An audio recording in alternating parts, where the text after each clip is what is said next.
उत्पत्ति नहीं हुई है। ये जो उत्पत्ति शब्द का अर्थ होता है कि कोई चीज़ नहीं है और वो अस्तित्व में आ जाए। प्रकृति को अनादि कहा है आप्त पुरुषों ने, धर्मशास्त्रों ने, संतों ने। तो ये जो तत्व हैं, इन्हीं तत्वों का सम्मिश्रण है ये यूनिवर्स, ये ब्रह्मांड।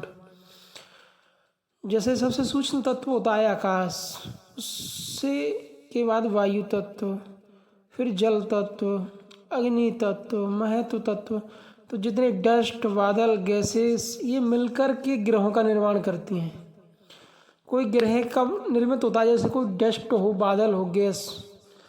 अब जैसे नेबुला के बारे में हम पढ़ते हैं, अभी नासा के हबल टेलीस्कोप ने नेबुला के बारे में काफ़ी साइंटिफिक इन्फॉर्मेशन दी है। और वो नेबुला एक्चुअली कोई ग्रह जब आकाश में डिस्ट्रॉय हो जाता है तो उसका डस्ट जो होता है उसको नेबुला कहते हैं। मतलब कोई ग्रह था और वो अपना आयु पूरी करके जब वृद्ध हो जाता है जर्जर, तो वो डिस्ट्रॉय हो जाता है, उसी को से जो धूल के कणों की तरह वो छा जाता है। तो यूनिवर्स में निरंतर ग्रहों का निर्माण हो रहा है एक परिवर्तन की प्रक्रिया से, एक वो नियम से जिसे हम परिवर्तन का नियम कहेंगे, और उस नियम से ग्रह उपग्रहों का निरंतर निर्माण हो रहा है।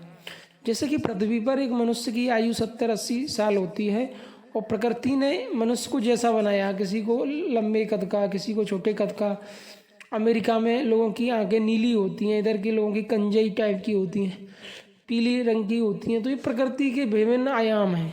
और मनुष्य एक समय तक जन्म लेता है, उसका शरीर का निर्माण होता है एक प्रक्रिया से, और वो जीवन को जीता है, और वृद्धावस्था आने के बाद वो प्रक्रिया के द्वारा ही वो विलय हो जाता है। चूँकि शरीर जो है जल, अग्नि, मिट्टी, वायु, हवा, आकाश, इन 5 तत्वों में विलय हो जाता है। सेम वही साइंटिफिक रीजन एक ग्रह का होता है कि डस्ट के बादल आपस में मिलते हैं, चार्ज पार्टिकल हम कहते हैं, इलेक्ट्रॉन, प्रोटॉन, न्यूट्रॉन, और बहुत सूक्ष्म स्तर पर वो जो गैसेस हैं वो जमने लगती हैं और उनसे गोले जैसे बनने लगते हैं, फिर वो घूमने लगते हैं और धीरे धीरे वो बड़ा होता चला जाता है और उसका जो मैग्नेटिक फील्ड है वो निर्मित होने लगता है। वो और डस्ट को और छोटे छोटे धूमकेतु कणों को क्या है खींचने लगता है। जैसे बहुत से चुम्बक को हम तोड़ के या पीस करके ऐसे छितरा देते हैं और फिर एक चुम्बक का टुकड़ा घुमाएंगे तो वो सब उससे क्या है आकर्षण शक्ति से वो चिपकने लगते हैं। मान लीजिए एक चुम्बक का एक बॉल है और काफ़ी चुम्बक के टुकड़े बिखरे हुए हैं और हम गेंद को ऐसे फेंकते हैं तो वो ऑटोमेटिक चुम्बक के कणों से चिपकने लगते हैं आकर्षण शक्ति से। वैसे ही ग्रह जो निर्मित होते हैं आकाश में डस्ट के बादल और गैसें मिलकर के इनको बनाती हैं। इसलिए देखिए सब ग्रहों पर गैस ही हैं, कहीं ऑक्सीजन है तो कहीं nitrogen, carbon dioxide, sulphur, SO3, SO4, फ्यूरिक एसिड, कई प्रकार की गैसें मतलब मौजूद हैं और भी हो सकती हैं एटमॉस्फेयर में। तो ये सारे गैस, डस्ट, मैटर, पदार्थ ये सब आए कहाँ से? तो प्रकृति को अनादि कहा है, ये हमेशा से प्रकृति थी और ये नए नए रूपों में नई नई गैलेक्सियों में निर्मित करती है अपने क्रियाओं को और फिर वो डिस्ट्रॉय होती चली जाती हैं। तो हबल टेलीस्कोप से एक चीज़ नई देखने को मिली थी कि 2 गैलेक्सियाँ आपस में स्पेंड हुई और वो टकरा जाती हैं, नष्ट हो जाती हैं, फिर नई निर्मित होती हैं। एक चीज़ और नया देखने को मिला कि एक गैलेक्सी के सेंटर में ब्लैक होल मिला। और ब्लैक होल क्या होता है, वो तरंगों को जो टेलीस्कोप से निकली हुई तरंग है उसको वो सोख लेता है, रिफ्लेक्ट नहीं होने देता। मतलब जैसे हम सूर्य से तरंग आई प्रकाश, हमने एक कांच का टुकड़ा लिया और उसको इधर कर दिया तो वहाँ से वो रिफ्लेक्ट हो जाता है, वैसे वह किसी भी तरंग को रिफ्लेक्ट नहीं होने देता है, सोख लेता है, अवशोषित कर लेता है। तो उसी के आधार पर ब्लैक होल के खोजने में आया और वो कहा जा रहा है कि साइंटिस्ट कहते हैं कि गैलेक्सी के कोण में मूल केंद्र में एक ब्लैक होल स्थित है, वही इन ग्रहों को उपग्रहों को घूमने की शक्ति देता है। वो बहुत तेज़ी से घूमता है तो उसके आसपास के जो तारे हैं वो भी बहुत स्पीड में घूमते हैं। तो मतलब ये ग्रहों का निर्माण जो होता है आकाश में, चांद, तारे, सन, बड़े बड़े स्टार्स, ये सब गैस के द्वारा ही निर्मित होते हैं। अब पदार्थ की अवस्थाएं होती हैं ठोस, द्रव, गैस, प्लाज्मा, अव्यक्त। तो पदार्थ मूलतः आया कहाँ से? अव्यक्त से।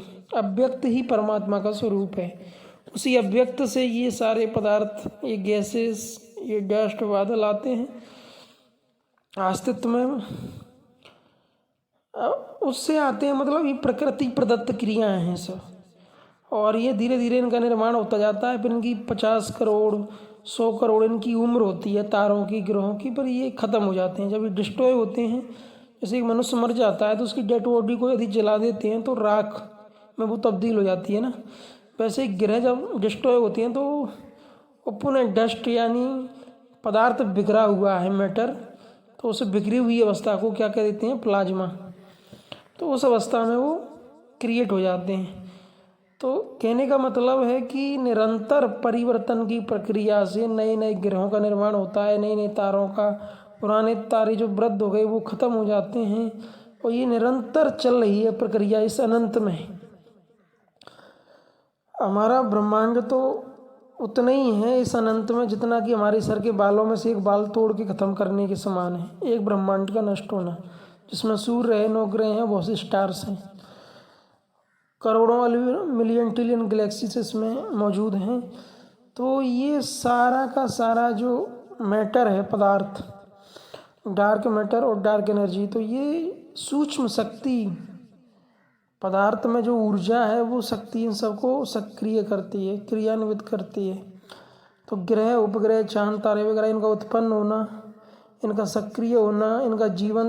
ओम श्री सद्गुरुदेव भगवान की जय। तो यूनिवर्स का स्वरूप देखिए, यूनिवर्स की उत्पत्ति नहीं हुई है। ये जो उत्पत्ति शब्द का अर्थ होता है कि कोई चीज़ नहीं है और वो अस्तित्व में आ जाए। प्रकृति को अनादि कहा है आप्त पुरुषों ने, धर्मशास्त्रों ने, संतों ने। तो ये जो तत्व हैं, इन्हीं तत्वों का सम्मिश्रण है ये यूनिवर्स, ये ब्रह्मांड। जैसे सबसे सूक्ष्म तत्व होता है आकाश, उससे के बाद वायु तत्व, फिर जल तत्व, अग्नि तत्व, महत्व तत्व। तो जितने डस्ट, बादल, गैसेस, ये मिलकर के ग्रहों का निर्माण करती हैं। कोई ग्रह कब निर्मित होता है? जैसे कोई डस्ट हो, बादल हो, गैस।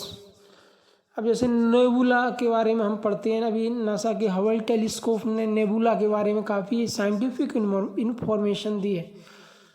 और वो नेबुला एक्चुअली कोई ग्रह जब आकाश में डिस्ट्रॉय हो जाता है तो उसका डस्ट जो होता है उसको नेबुला कहते हैं। मतलब कोई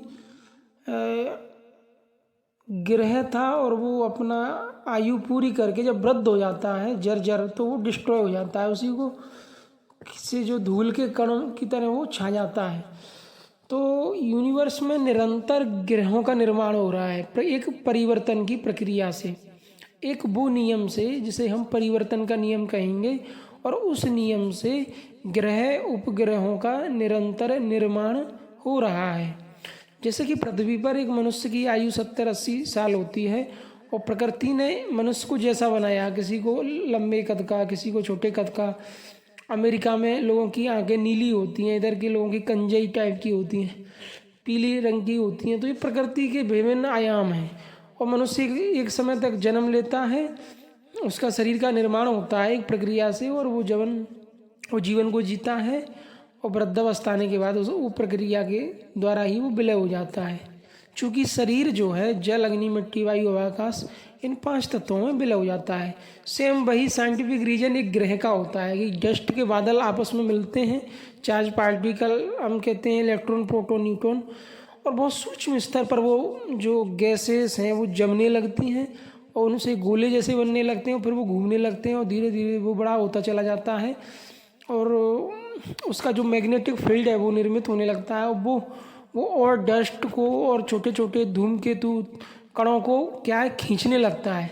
जैसे बहुत से चुम्बक को हम तोड़ के या पीस करके ऐसे छितरा देते हैं, और फिर एक चुम्बक का टुकड़ा घुमाएंगे तो वो सब उससे क्या है, आकर्षण शक्ति से वो चिपकने लगते हैं, मान लीजिए एक चुम्बक का एक बॉल है और काफ़ी चुम्बक के टुकड़े बिखरे हुए हैं और हम गेंद को ऐसे फेंकते हैं तो वो ऑटोमेटिक चुम्बक के कणों से चिपकने लगते हैं आकर्षण शक्ति से। वैसे ही ग्रह जो निर्मित होते हैं आकाश में डस्ट के बादल और गैसें मिलकर के इनको बनाती हैं।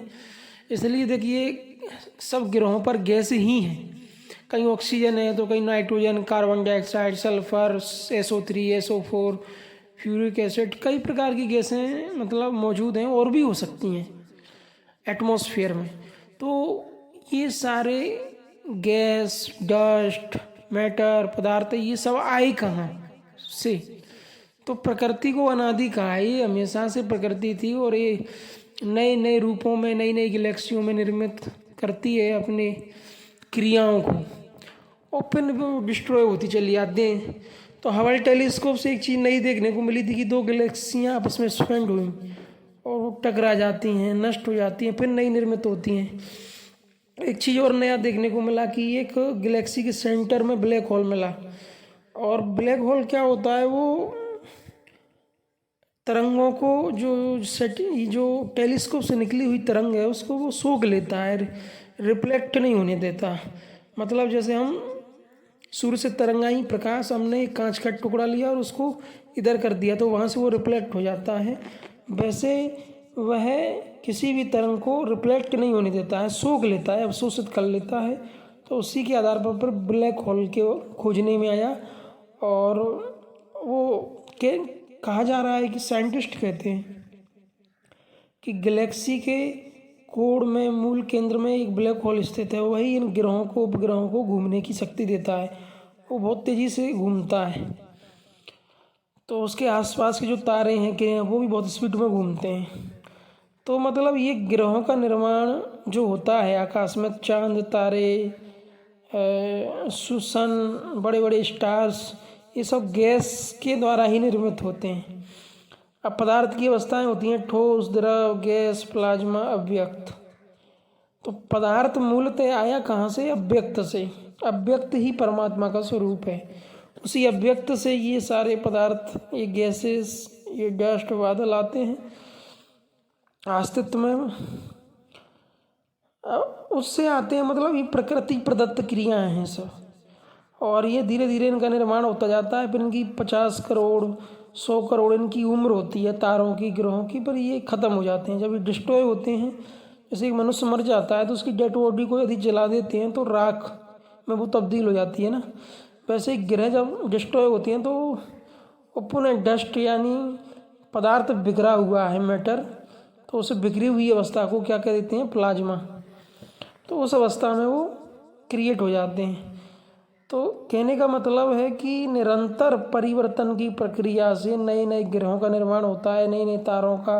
पुराने तारे जो वृद्ध हो गए वो ख़त्म हो जाते हैं और ये निरंतर चल रही है प्रक्रिया इस अनंत में। हमारा ब्रह्मांड तो उतना ही है इस अनंत में जितना कि हमारे सर के बालों में से एक बाल तोड़ के ख़त्म करने के समान है एक ब्रह्मांड का नष्ट होना, जिसमें सूर्य है, 9 ग्रह हैं, बहुत से स्टार्स हैं, करोड़ों मिलियन ट्रिलियन गैलेक्सीज इसमें मौजूद हैं। तो ये सारा का सारा जो मैटर है, पदार्थ, डार्क मैटर और डार्क एनर्जी, तो ये सूक्ष्म शक्ति, पदार्थ में जो ऊर्जा है वो शक्ति इन सबको सक्रिय करती है, क्रियान्वित करती है। तो ग्रह, उपग्रह, चांद, तारे वगैरह, इनका उत्पन्न होना, इनका सक्रिय होना, इनका जीवंत होना, जीवन को जीना, फिर ख़त्म हो जाना और ख़त्म होने के बाद इनका फिर वो अवशेष जो बचता है उसको डस्ट कहते हैं। जैसे किसी मकान को ब्लास्ट कर दें तो क्या बचेगा? उसका डस्ट बचेगा। उसी डस्ट को प्यूरीफाई करके फिर से नया मकान बना सकते हैं। वैसे ही कोई नया ग्रह बनता है, स्पीड में तैयार होता है, तो वो पुराने ग्रह के डस्ट से को भी अपने में खींच लेता है अपना गुरुत्वाकर्षण बल की शक्ति से। तो इस प्रकार से नए नए ग्रह निर्मित होते हैं, पुराने ग्रह नष्ट हो जाते हैं। ऐसे ही पृथ्वी पर जीवन सक्रिय है, पुराने जीव मृत हो जाते हैं, नए जीव उत्पन्न हो जाते हैं। और परा प्रकृति अपरा प्रकृति कारण है जड़ चेतन। तो जड़ और चेतन के सहयोग से जीव पैदा होते हैं, जीवन को जीते हैं, ख़त्म हो जाते हैं। तो ये जो है जीव जगत का जो विज्ञान है, गहन ध्यान समाधि में डूब के इस पर चिंतन करते जाने से ये समझ में आने लगता है। और हर क्रिया के पीछे एक क्रिया और है। असल में जैसे कहते हैं कि ऊर्जा नष्ट नहीं होती, ट्रांसफ़र होती है, चेंज पार्ट। वैसे पदार्थ भी नष्ट नहीं होता, पदार्थ भी अपनी अवस्थाओं में चेंज होता है। एक बच्चे का शरीर क्या है? पदार्थ है। वो युवा हो गया तब भी पदार्थ है, वृद्ध हो गया तब भी पदार्थ है, फिर उसकी मृत्यु हो गई तो मृत्यु के बाद भी वो मिट्टी में मिल जाता है कुछ ना कुछ उसका अवशेष। तो यही सिस्टम है डार्क मैटर और डार्क एनर्जी का, कि ये दोनों के सहयोग से ये ग्रह उपग्रह, नए नए स्टार्स, नए नए तत्व, एलिमेंट्स का निर्माण होता रहता है, फिर परिवर्तन होता है, फिर विनाश। इसलिए इसे नश्वर कहते हैं।